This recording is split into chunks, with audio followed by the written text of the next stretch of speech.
ሰላም የተከበራችሁ የዩቲዩብ ቤተሰቦቼ መሳይ ተስፋዬ ነኝ። ዳግም ከናንተ ጋር ጥሩ ቆይታ ላድርግ የተለያዩ ሀሳቦችን ላነሳ የምገናኝ ይሆናል ማለት ነው። በሚቀጥሉ ደቂቃዎች ላይ አብራችሁኝ እንድትቆዩ ከወዲሁ በትትና ጋብዛለሁኝ። የተለያዩ ሀሳቦችን እናነሳለን። እናንተም ደግሞ የምትችሉ ከሆነ ቪፒኤን አብርታችሁ እንድትከታተሉኝ እጋብዛለሁኝ። ሀገር ውስጥ ያላችሁ ቤተሰቦች እንዲሁም ደግሞ ከሀገር ውጭ ይላሉ ዘመድ አዝማዶቻችሁም ይህንን ዩቲዩብ ፕሮግራም እንድትልኩላቸውም እጋብዛችኋለሁኝ። ዛሬም የምናነሳው የአርሰናል ሽያጭ ጋር በተያያዘ ነው። ያልተጠበቁ ስሞችን እየሰማን ነው የምንገኘው ከአርሰናል ቤት እንግዲህ በሽያጭ ደረጃ ይገባሉ ተብሎ ማለት ነው። በጣም ቁልፍ የሆኑ ተጫዋቾችም በዘንድሮ የዝውውር መስኮት ከአርሰናል ቤት ይለቃሉ። በእውነቱ ቁልፍ የሚባል ሚናን ይወጣሉ የሚለው ጥያቄ ውስጥ የሚገባ ነው። ነገር ግን ባለፉት ዓመታት በአርሰናል ቤት በተለይ ደግሞ ተስፋ የተጣለባቸው የሚቀጥሉትን ዓመታት እንግዲህ አብርተው ሻይን አድርገው ይወጣሉ ተብሎ የሚጠበቁ ተጫዋቾች የሚሳካላቸው አይመስልም። ምክንያቱም ያለፉት የውድድር ዓመቶቻቸው ያንን በደንብ የሚያሳዩ ናቸው። ታዲያ ከነዛ መካከል ያሉትን ተጫዋቾች እያነሳን አብረን ጥሩ ቆይታ እናደርጋለን። ሰብስክራይብ እያደረጋችሁ የደውል ምልክቷን እየነካችሁ ይህንን ቪዲዮ ደግሞ ላይክ እያደረጋችሁ ሼር እያደረጋችሁ እንድትጀምሩ እጋብዛችኋለሁ። ያው ስለ አርሰናል የዝውውር መስኮት በተለይ ደግሞ ከሽያጭ ጋር በተያያዘ ካወራን የሚነሱ ስሞች ላለፉት ሳምንታት አርሰናል ራሱ በሽያጭ ሊስት ውስጥ ከቷቸዋል የሚባሉት አሉ። እንደሚታወቀው እንደ ጋብሪኤል ማርቲኔሊ ሌላኛው ብራዚላዊ እንግዲህ ተጫዋች ሆነው ጋብሪኤል ሄሱስ እንዲሁም ደግሞ ሊያንድሮ ትሮሳርድ ቀድሞውኑም ለሃምቡርግ በውሰት ተሰጥቶ እየተጫወተ የሚገኘው ፋቢዮ ቬራ እንዲሁም ደግሞ በውሰት ውል ሌላ ተሰጥቶ እየጫወተ የሚገኘው ለኦሎምፒክ ዴ ማርሲዬ ኤታን ዋኔሪ ይገኝበታል። እነዚህ ተጫዋቾች በክረምቱ የዝውውር መስኮት በእርግጠኝነት አርሰናልን ጓዛቸውን ጠቅልለው ለቀው ይወጣሉ የሚባሉ አሉ። በእርግጥ የክለቡ የአካዳሚ ውጤት የሆነው ኤታን ዋኔሪ የበለጠ ራሱን እንዲያሻሽል ነው ክረምቱ ላይ እንግዲህ ጥር የዝውውር መስኮት ላይ ለቆ ቡድኑን ይወጣው የሚሉ ጭምጭምታዎች አሉ። እንደሚታወቀው ምክንያቱም ሚኬል አርቴታ ጋር ያለውን የቤት ስራ ሙሉ ለሙሉ አልጨረሰም። አሁንም በመድፈኞቹ ቤት ውስጥ ለሚቀጥሉት ዓመታት ያገለግላል ተስፋ አለው እየተባለ የሚገኝ ተጫዋች ነው። የመሸጥ እድሉም ከሌሎቹ አንጻር ዝቅተኛ እንደሆነ እየተነገረ ይገኛል። የበለጠ አርሰናል ተጫዋቹ ራሱን እንዲያጠናክር ሌላ የውሰት ውል ሊሰጠው ይችላል የሚል ግምቶች አሉ። ነገር ግን ይህ ተጫዋችም ቢሆን ጥሩ የዝውውር እንግዲህ ጥያቄ ከመጣለት አርሰናል ለመሸጥ ወደኋላ እንደማይል ነው እየተነገረ የሚገኘው። ነገር ግን አንድን ስም አንስተን እንጀምር። ሪካርዶ ካላፊዮሪ። ይሄ ስም ላለፉት ሳምንታት ባንል እንኳን ቀናት በተደጋጋሚ ከአንድ ከትልቅ ክለብ ጋር እየተነሳ ነው የሚገኘው። ስለሱ እናንሳና ሌሎቹን የበለጠ እንገባባቸዋለን። ሎስ ብላንኮሶቹ ሪያል ማድሪዶች ሆዜ ሞሪኒዮን ከቀጠሩ በኋላ የመጀመሪያ ምርጫቸው በተከላካይ ስፍራ ላይ በተለይ ጆስኮ ቫርዲዮል እና ይሄ ተከላካይ ስፍራ ተጫዋች ጣሊያናዊው ሁለገብ ሪካርዶ ካላፊዮሪ እንደሆነ እየተነገረ ነው የሚገኘው።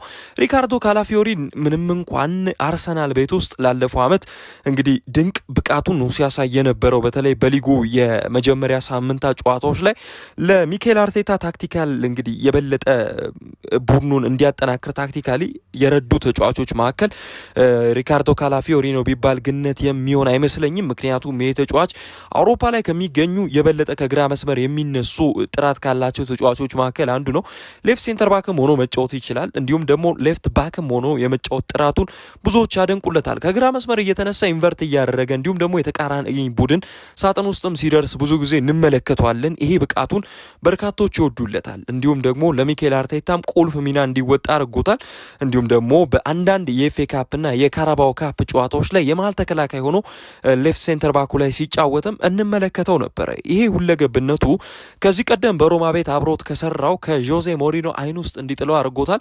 ጆዜ ምንም ጥያቄ የለውም በማድሪድ ቤት ከመጡ በኋላ በመከላከሉ ላይ የበለጠ ጠንክሮ እንደሚሰራ ነበር የሚጠበቀው። ለዚህም ነው ዴንዘል ዴምፍሬንስ እንዲሁም ደግሞ ኢብራሂማ ኮናቴ ኢቡን ቀደም ብለው እሳቸው የማድሪድ አሰልጣኝ ነው ኦፊሻል ሳይደረግ በፊት እንግዲህ ሊሰሩም እንግዲህ እነሱ እንዲመጡም የተደረገው። ምክንያቱም አሰልጣኙ በባህሪው ከዚህ ቀደምም የተከላካይ ስፍራ ተጫዋቾችን አብዝቶ የሚወድ ነው። አይደለም ሪያል ማድሪዶች በተከላካይ ስፍራ ላይ እጅግ በጣም መሳሳት አጋጥሟቸው ይቅርና አሁን ላይ ግን ሁለት ስሞች በሪያል ማድሪድ ቤት እየተነሱ ነው። ጆስኮ ቫርዲ ግቫርዲዮል እንዲሁም ደግሞ ሪካርዶ ካላፊዮሪ ቀደም ብዬ እንዳልኳችሁ የመጀመሪያ ኢላማቸው ዣስኮ ግቫርዲዮል እንደሆነ ነው በርካታ መረጃዎች እየጠቆሙ የሚገኙት። ነገር ግን ትንሽ ይሄ ሰንኮፍ የሆነባቸው በዚህ ዝውውር ላይ ዣስኮ ግቫርዲዮል በማንቸስተር ሲቲ ቤት የቀረበለት ኮንትራት አለ። የክሮሺያዊ መሀል ተከላካይ እንዲሁም ከግራ እየተነሳ የሚጫወት የተከላካይ ስፍራ ተጫዋች ዣስኮ ግቫርዲዮል በማንቸስተር ሲቲ ቤት ውስጥ ዳጎስ ካለ የኮንትራት ጥያቄ ቀርቦለታልና በማንቸስተር ሲቲ የመቆየት እድሉንም በስፋት እየተመለከተ ነው የሚሉ መረጃዎች እየወጡ ነው።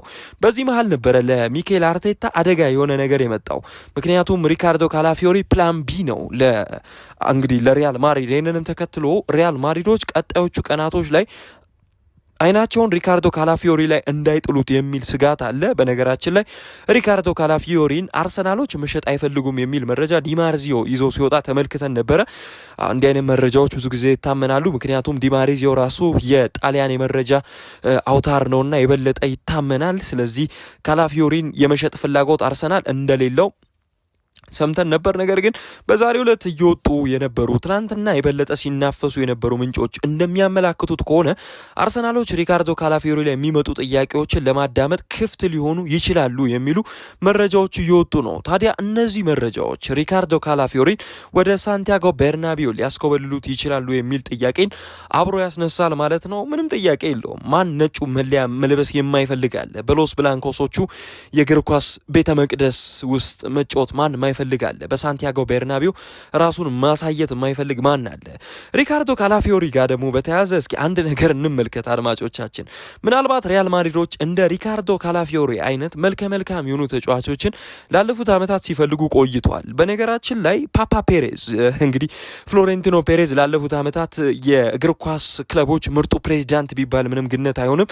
የሚፈልገው አንድ ነገር አለ። ይህም ደግሞ የበለጠ በተክለሰውነታቸውም ሊሆን ይችላል በመልካምነታቸውም ቢሆን የበለጠ ይሄ ሊታዩ የሚችሉ ተጫዋቾችን ይፈልጋል። ሪካርዶ ካላፊዮሪ ሞዴል የሚመስል እንደውም የፊት ገጽታ እንዳለው ይታወቃል። ይሄ ደግሞ ለማርኬቲንጉ ምን ያህል ትልቅ ተጽዕኖ እንዳለው የሚታወቅ ነው። ይህንን የበለጠ ይዞለት ሊመጣ የሚችል ከሜዳ ውጪ ባለው ብቃት ማለት ነው፣ ከሜዳ ውጪ ባለው የበለጠ ማርኬቲንጉ ላይ ራሱን እንዲያሳይ ሊያደርገው የሚችል ተጫዋች ነው። ለሪያል ማድሪድ መስህብ ሆኖ በዚህ መልኩ ሊመጣለት ይችላል። በሜዳ ላይ ደግሞ ላለፉት ዓመታት የተቸገረውን የተከላካይ ስፍራ ሊሸፍንም ይችላል። ስለዚህ ሁለት ጥቅም ነው ያለው። ሪያል ማድሪድ ይህን ተጫዋች ፈልጎ ሲመጣ ማርኬቲንጉም ላይ አጠናክሮ ሊሰራበት የሚችል አይነት ተጫዋች ነው። ሜዳም ላይ ደግሞ ካራክተሩ የሚፈለግ ነው። ለጆዜ ሞሪኒዮ በሌፍት ባክ ላይ ሊጫወት ይችላል። መሀል ተከላካይ ሆኖ ሊጫወት ይችላል። ሁለገብ የሆነ ሚናን በአርሰናል ቤት ሲጫወት አይተናል። ስለዚህ መድገም የሚፈልገውም ጆዜ በሳንቲያጎ ቤርናቢዮ ይህንን እንዲያሳይለት ይፈልጋል እንደሚታወቀው። ታዲያ አርሰናሎች የበለጠ ገፍተው የሚመጡት ከዚህ ተጫዋች ጋር በተያያዘ ምናልባትም ጥሩ የዝውውር ጥያቄ ከቀረበላቸው ነው የሚሉ መረጃዎችም አሉ። አርሰናል ምናልባት የበለጠ በዝውውር ገበያው ላይ የተሻለ ገቢ የሚያስገኝለት ከሆነ ሪካርዶ ካላፊዮሪ ሊለቀው ይችላል። ማስታወስ ያለብን ነገር ለመጨረሻ ጊዜ አርሰናል አትራፊ የሚባል ቡድን አይደለም። በነገራችን ላይ አካዳሚው እጅግ በጣም ጥራት ያለው ነው። ተጫዋቾችን ያመጣል፣ ኮከቦችን መሸጥ ያቀበታል። በቬንገር ዘመን ያንን የሃይቡሪን እንግዲህ እዳ ተላቀው በኤሜሬትስ ከመጡ በኋላ የገነቡትን ትልቁን ስቴዲየም እዳቸውን ለመክፈል ሲሉ ብዙ ተጫዋቾችን ሲሸጡ ተመልክተናል። ታዲያ ከነዛ መካከል ብዙ ስሞችን መጥቀስ እንችላለን። ነገር ግን ማስታወስ ያለብን ነገር አሌክስ ኦክስሌድ ቻምበርሊንን ነው በውድ ዋጋ አርሰናሎች የሸጡት ለመጨረሻ ጊዜ። በቅርብ ፍሎሪያን ባሎገንንም ማንሳት ይቻላል ለሞናኮ ሲሸጡት። ሁለቱም ደግሞ የአካዳሚ ውጤቶቻቸው ናቸው። የአካዳሚ ውጤት ሲሆኑ ደግሞ ፒውር ፕሮፊት የሚባል ነገር አለ። ለምሳሌ 35 ሚሊዮን ፓውንድ ነው የሸጡት። 35 ሚሊዮን ፓውንድ ትርፍ በቀጥታ ለአርሰናል ካዝና ይገባል። ነገር ግን አሁን ይሄንን ሬከርድ ሊሰብር ይችላል። የሪካርዶ ካላፊዮሪ ዝውውር በትንሹ እስከ 50 ሚሊዮን ፓውንድ ድረስ ሪያል ማድሪድን ሊያስወጣው ይችላል ተብሎ ነው የሚገመተው። አርሰናል ከገዛበት የበለጠ ይሸጠዋል እንጂ በዛ ባነሰ ዋጋ ይሸጠዋልም ተብሎ አይጠበቅም። ስለዚህ አርሰናል ይህንን ተጫዋች ለድርድር ክፍት ሆኖ የሚሸጠው ከሆነ ትልቅ ፕሮፊት ይጠብቃል ማለት ነው። ከካላፊዮሪ ጋር በተያያዘ ያለው ነገር ይሄ ነው። ነገር ግን አርሰናሎች ይህንን ተጫዋች በእውነቱ አሁን ላይ እንደሚሰሙት መረጃዎች ክፍት ሆኖ ይሸጡታል የሚለው ሌላ ጥያቄ ነው። ምክንያቱም በተከላካይ ስፍራ ላይ አርቴታ ያለውን እንግዲህ ቁልፍ ሚና የሚሰጣቸው ተጫዋቾች ውስጥ ካላፊዮሪ አንዱ ስለሆነ ማለት ነው።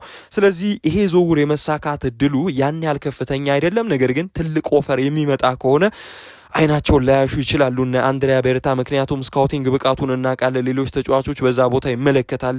እነ ብራውንን ከአይንትራንክ ፍራንክፎርት ላለፉት ሳምንታት ይፈልጋሉ የሚሉት መረጃዎች በስፋት እየወጣ ስለሆነ ማለት ነው። ሌሎች የምንመለከተው ጋብሪኤል ማርቲኔሊ ምናልባት አምና እንደሚታወሰው የክርስቲያኖ ሮናልዶ የሚጫወትበት አልናስር እስከ 80 ሚሊዮን ዩሮ ድረስ ለዚህ ተጫዋች ለማቅረብ ክፍት ነበር የሚል መረጃ ሲወጣ አይደለም አርሰናሎች የአርሰናል ደጋፊዎች የበለጠ ይህንን ዝውውር ሲፈልጉት ነበረ። እውነት ይሁን የሚለው ነገር እስካሁን የተረጋገጠ ነገር የለም። ነገር ግን የበለጠ ታማኝ የመረጃ ምንጮች አርሰናል አምና 80 ሚሊዮን ዩሮ አልናስሮች ሊያቀርቡ ለጋብሪኤል ማርቲኔሊ ይፈልጋሉ የሚል ነገር ነበር። ነገር ግን ተጫዋቹ ራሱ ወደ አልናስር የመሄድ ፍላጎት አለው ወይ የሚል ሌላ አጀንዳ ይነሳ ነበር በወቅቱ። ነገር ግን አሁንም ቢሆን ይህን ተጫዋች አውሮፓ ውስጥ የሚገኙ ትልልቅ ቡድኖች ይፈልጉታል። ከነዛ መካከል ባየር ሚዩኒክ ላለፉት ዓመታት ስካውት ካረጋቸው ተጫዋቾች መካከል በተለይ ደግሞ አንቶኒ ጎርደንን ፈልጎ በባርሴሎና ከተነጠቀ በኋላ ሌላ ባካፕ የሚሆን የሉዊስ ዲያስ ተጠባባቂ የሚሆን የግራ ክንፍ ተጫዋች ይፈልጋሉ። ለዚህም ደግሞ ምናልባት ከ45 እስከ 50 ሚሊዮን ዩሮ ድረስ ሊያስወጣ የሚችለው ጋብሪኤል ማርቲኔሊ ላይ አይናቸውን ጥለዋል። ነገር ግን ከዛ ባነሰ ዋጋም ተጫዋች ሊሸጥ ይችላል። በተለይ ደግሞ በአውሮፓ ቡድኖች የሚገዛ ከሆነ ልክ እንደ ባየር ሙኒክ ፔዥም ይፈልጓል ይባላል። እውነት ይሁን ታማኝ የመረጃ ምንጮች ይህን ነገር አይጠቁሙም። ባየር ሙኒክ ይፈልገዋል፣ ፓሪስ ሰን ዠርሜን ይፈልገዋል የሚሉ መረጃዎች ይወጣሉ። ለአርሰናል ግን የበለጠ ትርፋማ የሚሆነው ይህን ተጫዋች ለሳውዲ ቡድኖች መሸጥ ነው። አሁንም ከአልናስር ከአልሂላል የመሳሰሉ ቡድኖች ከአልአህሊ የመሳሰሉ ቡድኖች የዝውውር ጥያቄ የሚመጣ ከሆነ ለእንደሱ አይነት ቡድኖች መሸጥ ምናልባትም ጋብሪኤል ማርቲኔሊ ላይ የተሻለ ፕሮፊት እንዲይዙ ያደርጋቸዋል። ምንም ጥያቄ የለውም። አሁንም ቢሆን ጋብሪኤል ማርቲኔሊ ፖቴንሻል የሌለው ተጫዋች ነው ማለት ይከብዳል። ለዚህ ነው እንደነ ባየር ሙኒክ አይነት ቡድኖች የሚፈልጉ ፓሪስ ሰን ዠርሜን ይፈልጓል የሚባለው ለዚህ ነው በነገራችን ላይ። ስለዚህ አርሰናል ይህንን ተጫዋች ከ50 እስከ 55 ወይ ደግሞ ከ45 እስከ 50 እስካሉት እንግዲህ ሂሳቦች ድረስ ሊሸጡ ይችላል። ነገር ግን ለሳውዲ የወጣ ተመን አይደለም። ለሳውዲ ቡድኖች ከፍ ያለ ምናልባትም ከ70 እስከ 80 ሚሊዮን ዩሮ ድረስ ሊጠየቅበት የሚችል ድንቅ ተጫዋች ነው ጋብሪኤል ማርቲኔሊ። መታወስ ያለበት ነገር በአውሮፓ ሻምፒየንስ ሊግ ከአርሰናል ጋር ድንቅ ከነበሩ ተጫዋቾች መካከል አንዱ እንደነበር መታወስ አለበት። ሌላው የምንመለከተው ሊያንድሮ ትሮሳርድን ነው። ሊያንድሮ ትሮሳርድ 1 ዓመት ኮንትራት አሁንም አለ። በነገራችን ላይ በአርሰናል ቤት የሚያጫውተው የ1 ዓመት ኮንትራት አለው። ምናልባት ግን የሚፈልጉ ቡድኖች ከ15 እስከ 20 ሚሊዮን ዩሮ ድረስ ነው በተጫዋቹ ላይ መክፈል የሚፈልጉት። ምክንያቱም 1 ዓመት ኮንትራት ነው የቀረው፣ የእድሜውም ጉዳይ የገፋ ነው። ነገር ግን የተጫዋች ለአርሰናል ወሳኝ ሞመንቶች ላይ የሚገኝ ተጫዋች እንደሆነ መረሳት የለበትም። ምናልባትም ለሻምፒዮንነታቸው ትልቅ ሚናን የተወጣቸዋን ያቺን ለንደን ስቴዲየም ጎልም ዌስትሃም ዩናይትድ ላይ ያስቆጠረው እሱ እንደነበር መረሳት የሌለበትም። ሌሎች 1-0 ያለቁ ጨዋታዎችም ላይ ወሳኝ ጎሎችን ሲያስቆጥር በአርሰናል ቤት በአንድ ጎል ልዩነት ያለቁ ጨዋታዎች ላይ ወሳኝ ጎል አስቆጣሪ እንደነበር ሊያንድሮ ትሮሳርድ መረሳት የለበትም። ሚኬል አርቴታ ሙሉ ለሙሉ ጨክኖ ይሸጣሉ የሚለው ጉዳይ አጠያቂ ቢሆንም ግን ጥሩ ጥያቄ የሚመጣ ከሆነ ሊሸጥ ይችላል። ቤሽኪታሽ ፈላጊው ነው። በነገራችን ላይ ቤሽኪታሾች ትኩረት አድርገው እሱ ላይ እየሰሩ ነው። 15-25 እየተባለ ነው የሚገኘው ዩሮ ማለት ነው። በዛ ሂሳብ የሚሸጥበትም አጋጣሚ ሊፈጠር ይችላል እና አስቶን ቪላም ይፈልጉታል በፕሪሚየር ሊጉ።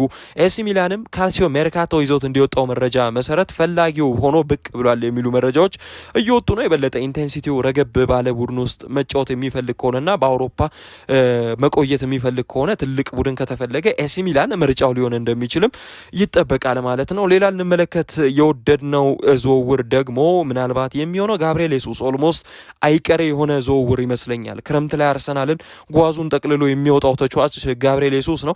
ጋብሪኤል ሱስ በተለያዩ ቡድኖች ይፈልጋል። ፓልሜራስ ይህንን ተጫዋች ወደ ብራዚል መመለስ የሚፈልግ ከሆነ ቀዳሚ ምርጫው ሊሆን ይችላል እየተባለ ይገኛል። ምንም ጥያቄ የለውም። ጋብሪኤል ሱስን ግን አርሰናል እስከ 30 ሚሊዮን ዩሮ ድረስ መሸጥ ይፈልጋል የሚሉ መረጃዎች እየወጡ ነው የሚገኙት። ነገር ግን ኒውካስትልም ይፈልጓል የሚሉ መረጃዎች ትላንትናና ዛሬ ሲወጡ እንደነበረ ለመመልከት ተችሏል። ጋብሪኤል ሱስ ግን መልቀቁ ኦልሞስት ከ90% የበለጠ እድል እንዳለው እየተመለከተ ነው። ምክንያቱም ጋብሪኤል ሱስ በአርሰናል ከመጣበት ጊዜ ጀምሮ ጉዳቶች እምቅ ችሎታውን አወጥቶ እንዳይሰጥ ያደረጉት ይመስላል። በሱ ቦታም ያሉ ብዙ ተጫዋቾች ኦልሞስት እሱን በቋሚነት በአርሰናል ቤት እንዲጫወት አያደርጉትም እና ሌላ ቡድን መፈለጉ አይቀርም እየተባለ ነው የሚገኘው። ሌላው ፋቢዮ ቬራ ነው። ፋቢዮ ቬራ ኦልሞስት በውሰት ውል ያለ ተጫዋች ነው። በነገራችን ላይ በሃምቡርግ ቤት ጥሩ ብቃቱን ማሳየት ችሏል፣ በጀርመን ማለት ነው። ስለዚህ ክረምት ላይ ይሸጣል ተብሎ የሚጠበቅ ተጫዋች ነው። እሱም ቢሆን እንደ ቡድን አጋሮቹ እስከ 20 ሚሊዮን ዩሮ ድረስ ሊያወጣ ይችላል የሚል ግምት አለ። እንዲሁም ደግሞ ኤታን ዋኔሪ የሚሸጥ ከሆነ ፒውር ፕሮፊት፣ አድማጮች ፒውር ፕሮፊት ነው ኤታን ዋኔሪ የሚሆነው በነጻ ኦልሞስት አርሰናሎች ይህንን ተጫዋች በቀጥታ ወደ ካዝናቸው የሚያስገቡት ገቢ ምንም ታክስ የማይቆረጥበት፣ ምክንያቱም የአካዳሚ ተጫዋች ስለሆነ ማለት ነው። እንዲህ አይነት ፕሮፊቶች ብዙ ጊዜ ይወደዳሉ በእንግሊዝ፣ ምክንያቱም በቀጥታ ገቢ እንዲያገኝ ይረዳዋል ቡድኑ። ያው አርሰናል ሻጭ ቡድን አይደለም። ከዚህ በፊት በአጠቃላይ ወደ 685 ሚሊዮን ፓውንድ አካባቢ በታሪኩ ተጫዋቾችን ሽጦ ማግኘት የቻለው ትርፍ ነው። ነገር ግን ዘንድሮ አርሰናል ከየትኛውም ጊዜ የበለጠ ስለ ትርፍ ከተነሳ ትርፍ ሊያገኝበት የሚችለው ሲዝን ይሄኛው ነው ተብሎ ይጠበቃል። ምክንያቱም ብዙ ተጫዋቾችን ሲሸጥ በጣም በከፍተኛ ትርፍ ነው። ምክንያቱም እስካሁን ያነሳውላችሁ ተጫዋቾች እንኳን ተደምረው 207 ሚሊዮን ፓውንድ አካባቢ ሊያወጡ ይችላሉ። እነ ፋቢዮ ቬራ፣ ኢታን ዋኔሪ፣ ካላፊዮሪ ከተሸጠ ሊያንድሮ ትሮሳር፣ ጋብሪኤል ሄሱስ፣ ማርቲኔሊ የመሳሰሉ ተጫዋቾች በከፍተኛ ሂሳብ ሊሸጡ ስለሚችሉ ማለት ነው። እነዚህ ትርፎች በአርሰናል ቤት በቀጥታ እንደ ድሮ ወደ ካዝና ወይ ደግሞ እዳዎችን ለባንኮች ወደ መክፈል አያምሩም አድማጮች። ስለዚህ አርሰናሎች የሚጠቀሙት እነዚህን ትርፎች በቀጥታ ኤፍኤፍፒ ወይ ደግሞ የፔሳርን አሰራር በመከተል ወደ ሽያጮችን ካደረጉ በኋላ ግዢዎችን ለማድረግ ይጠቀሙባቸዋል ተብሎ ይጠበቃል። ቀደም ብዬ በሰራውላችሁ ቪዲዮ ላይ እነ ሞርጋን ሮጀርስ ይፈልጋሉ፣ እነ ሳንድሮ ቶናሊ ያሉ የክንፍ መስመሩን ማጠናከር ይፈልጋል። ካላፊዮሪ ምናልባት እንደ ድንገት የሚለቅ ከሆነ የተከላካይ ስፍራው ላይ ፎከስ ማድረግ ሊኖርበት ይችላል አርሰናል። ስለዚህ የተለያዩ ቦታዎችን ማደስ ይፈልጋል ማለት ነው አርሰናል። በተለይ ደግሞ ኦፌንሲቭ የማጥቃት ባህሪ ያላቸው ተጫዋቾችን ወደ አርሰናል ይመጣሉ ተብሎ ይጠበቃል። ስለዚህ እንዲህ አይነት የዝውውር ሽያጮች በአርሰናል በኩል ይኖራሉ ተብሎ ይጠበቃል። እስኪ የአርሰናል ደጋፊዎች ኮመንት ሴክሽን ላይ አንድ ሀሳብ አቅርቡልኝ። እናንተ ማን በአርሰናል ቤት ይበቃዋል ይሸጥ የምትሉት ማን አለ? ጻፉልኝ፣ ሀሳብ እቀበላለሁ። ማን በማን ላይ ቪዲዮ ይሰራ የምትሉትን ሀሳብ አጋሩኝ። በምን ላይ ሀሳብ ላንሳላችሁ? በአንድ ተጫዋችም ላይ ሊሆን ይችላል። ካሳለፈው የውድድር ዓመት አንጻር ደከመ የምትሉትን አንሱልኝ። ለምን የአርሰናል ያለፈው የውድድር ዓመት አልተሳካም? የአንድሪያ ቤርታ ዝውውሮች ያልተሳኩ በጣም የሚነሱ ዝውውሮች አሉ። እነሱንም ማንሳት ይቻላል፣ እናነሳለን። ሀሳቦቻችሁን በነጻነት እንድገልጹልኝ ኮሜንት ሴክሽኑን ጀባ ብያችኋለሁ። ስለዚህ ገና ከኦዲዮ ገብታችሁ ሀሳብ አስተያየቶቻችሁን ጻፉልኝ፣ ሀሳቦቻችሁን። በቀጣይ ደግሞ የማንቸስተር ዩናይትድ እንዲሁም ደግሞ የቼልሲ ዝውውሮችን፣ የተለያዩ የፕሪሚየር ሊግ ቡድኖችን ሊቨርፑልም ሀሳቦችን እናነሳለን። ላይክ፣ ሰብስክራይብ፣ ሼር እያደረጋችሁ አብራችሁኝ እስካሁን ድረስ ቆይታ ስላደረጋችሁ አመሰግናለሁኝ። ዛሬ በይበልጥ ስለ አርሰናል የክረምቱ ሽያጭ የሚጠበቅ ነው። ላለፉት ዓመታት ካስገባው ትርፍ የበለጠ በሽያጭ ዘንድሮ ሊያስገባ ይችላል ተብሎ ይጠበቃል። እሱን እናነሳለን። አብራችሁኝ ስለነበራችሁ አመሰግናለሁኝ። ላይክ፣ ሰብስክራይብ፣ ሼር ማድረግ እንዳይረሳ። የደውል ምልክቷን ንኳት። በቪፒኤን አብረታችሁ ማየት እንዳይረሳ። ለወዳጅ ዘመዶቻችሁ ይህንን የዩቲዩብ አካውንት ሼር አድርጓቸው። በመጀመሪያ ቪዲዮዬ ትልቅ ማበረታታት ከእናንተ አግኝቻለሁኝ ከጠበቅኩት በላይ። ስለዚህ አሁን ትልቅ ምስጋና ለእናንተ ላቀርብ እወዳለሁኝ። በቀጣይ ደግሞ በምንሰራቸው ስራዎች ክረምቱን የዝውውር መስኮር ጋር በተያያዘ የተለያዩ ሀሳቦችን እናነሳለን። መሳይ ተስፋዬ ነበርኩኝ አብሬያችሁ ከእናንተ ጋር ጥሩ ቆይታ ያደረግኩት። ቸር ቆዩልኝ።